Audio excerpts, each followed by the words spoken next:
नमस्कार। आप लोगों को हमारा ही इंतजार था ना? लो, हम आ गए। हम कब तक देते रहेंगे आपको, और आप लोग कब तक लेते रहेंगे? अरे हम तो देते देते थक गए, लेकिन आप लोग लेते लेते नहीं थके। 70 और 80 के दशक में महमूद अली एक बहुत बड़ा नाम थे। वे अपनी एक्टिंग से लोगों को बहुत हंसाते और रुलाते थे। उनके डायलॉग सुनकर अच्छे अच्छे एक्टरों के पसीने छूट जाया करते थे, और वे जब अपनी फिल्म में कोई सूट देते थे, उनका ये रिकॉर्ड था कि वे एक सूट को दोबारा नहीं करते, एक टेक में ही उसको पूरा कर लेते थे। क्या थोबड़ा है, अपने ढंग का एक ही नमूना है। आगा थू थू थू थू थू। ये क्या? नजर नहीं लगी इसलिए थूका। अच्छा। महमूद जी कुछ अपने तरीके से और कुछ अपने स्टाइल से, यहाँ तक कि उन्हें खुद को भी पता नहीं रहता था कि वे आगे क्या करेंगे। जब शूटिंग ख़त्म होती थी तो महमूद साहब के लिए जमकर तालियां बजती थी। जी हाँ दोस्तों, आज हम बात कर रहे हैं महान एक्टर और कॉमेडियन महमूद साहब की। दोस्तों, महमूद साहब अपने ज़माने के कामयाब अभिनेता थे। इन्हें किंग ऑफ कॉमेडी का खिताब भी दिया गया था। इनका जन्म 19 सितंबर सन 1932 को मुंबई में हुआ था। इन्होंने अपने जीवन काल में 300 से ज़्यादा फिल्मों में काम किया। इनकी कुछ यादगार फिल्में जैसे कि भूत बंगला, पड़ोसन, बॉम्बे टू गोवा, गुमनाम और कुंवारा बाप। उन्होंने बॉलीवुड को लगभग सभी हीरोइन के साथ काम किया। यहाँ हूँ। तुम्हें अंदर रहेंगे तो मैं क्या बात करूंगा भाई? बाहर आके देखो, मैं तुम्हारे लिए गरम गरम लेके आया। महमूद साहब इतने नरम दिल इंसान थे कि उन्होंने कई कलाकारों को फिल्मों में काम करने का मौका दिया, और उन्हीं में से एक जूनियर महमूद थे। महमूद साहब बहुत अच्छे स्वभाव के व्यक्ति थे। उन्होंने अपने जीवन काल में बहुत कुछ सहा, इसलिए उनसे दूसरों का दर्द देखा नहीं जाता था। दोस्तों, इसलिए उन्होंने जूनियर महमूद को अपना और अपनी पहचान दी। दोस्तों, महमूद साहब एक ऐसे मशहूर कलाकार थे जिनकी तस्वीर हीरो के साथ फिल्मों के पोस्टर पर लगाई जाती थी। चाहे फिल्म में कितना भी बड़ा हीरो क्यों ना हो, जनता केवल महमूद साहब को देखने जाती थी, और डायरेक्टरों को भी अच्छी तरह पता था कि अगर उन्हें अपनी फिल्म हिट करवानी है तो महमूद साहब को अपनी फिल्म में लेना होगा। महमूद साहब के चेले जूनियर महमूद ने एक बात और बताई थी कि उन्हें कभी भी रिहर्सल करते नहीं देखा था।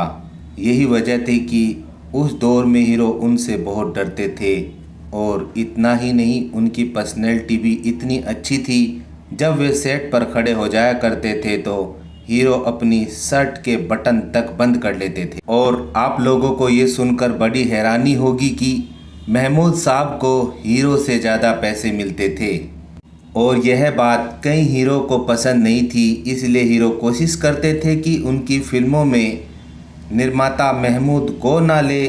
दोस्तों, महमूद साहब ऐसे इंसान थे कि किसी रोते हुए इंसान को हंसाने का हुनर रखते थे, और उनकी खास बात ये भी थी कि उनकी फिल्मों में जनता के लिए एक सीख होती थी। उदाहरण के तौर पर उनकी सबसे यादगार फिल्म कुंवारा बाप, इसमें उन्होंने अपनी कहानी आम जनता तक पहुंचाई थी। दोस्तों, कुंवारा बाप फिल्म बनाने का मकसद था कि किस तरह वे आम जनता की तरह पोलियो जैसी बीमारी से अपने बेटों को भी नहीं बचा पाए, और इसीलिए उन्होंने आम जनता को जागरूक करने के लिए कुंवारा बाप फिल्म बनाई थी, और अपनी फिल्म के जरिए पोलियो जैसी बीमारी के बारे में लोगों को जागरूक कराया था। दोस्तों, वैसे तो महमूद साहब जिंदा दिल और बिंदास आदमी थे, पर आप सबको यह बात जानकर हैरानी होगी कि पूरी फिल्म में महमूद साहब केवल एक आदमी से डरते थे, और उनका नाम था किशोर कुमार। जहां दोस्तों, पूरी फिल्म में किशोर कुमार एक ऐसे इंसान थे जो महमूद साहब के 4 कदम आगे थे।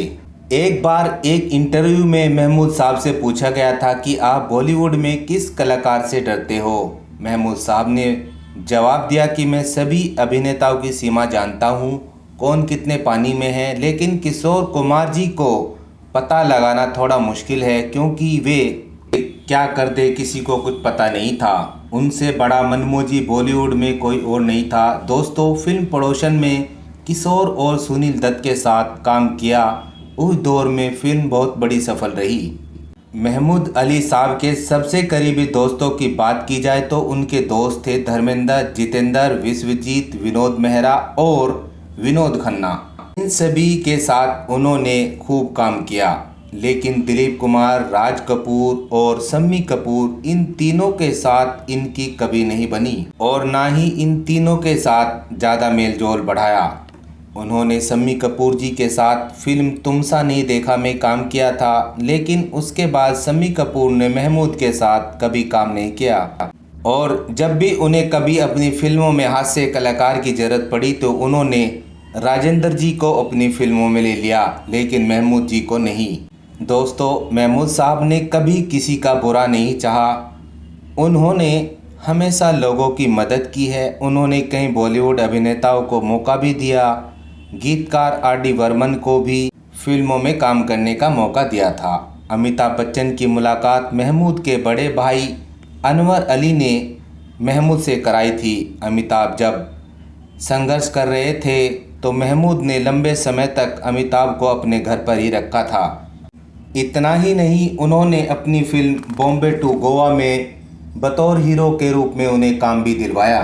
फिल्म के दौरान अरुणा ईरानी और महमूद साहब का रोमांस भी चल रहा था, इसलिए अमिताभ बच्चन अरुणा जी का हाथ पकड़ते हुए शर्मा रहे थे। महमूद ने अमिताभ को समझाया और कहा कि अच्छे से काम करो और किसी भी बात का आप सोचो मत। दोस्तों, बॉम्बे टू गोवा फिल्म सफल होने के बाद अमिताभ को जंजीर, दीवार, परवरिश और शोले जैसे फिल्में करने का मौका मिला और इस तरह अमिताभ बच्चन रातों रात सुपरस्टार बन गए थे।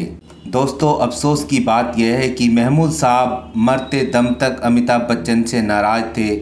दोस्तों, 23 जुलाई सन 2004 को महमूद साहब इस दुनिया को अलविदा कह गए। उनके आखिरी समय में उनके पुराने दोस्त बीरबल उनके साथ थे। उन्होंने बताया, महमूद साहब अपने आखिरी दिनों में भी काम के प्रति अपना लगाव दिखा रहे थे। बीमार होने के बाद भी वे स्टेज शो और फिल्मों में बहुत रुचि दिखाते थे और हमेशा ये कहते थे कि जीवन गमों का एक सागर है, हम सबको तैर कर जाना है और चाहे कुछ भी हो जाए इस जीवन में हम सबको बस मुस्कुराना है। दोस्तों, आशा करता हूँ आपको ये महमूद साहब का एपिसोड काफ़ी पसंद आया होगा। यदि आप महमूद साहब के बारे में कुछ नया जानते हो या पुराना कोई भी किस्सा आप हमसे शेयर कर सकते हैं, तो हम आपसे इजाज़त चाहते हैं। फिर मिलेंगे कैसे बॉलीवुड स्टार सफ़रनामा को लेकर। धन्यवाद।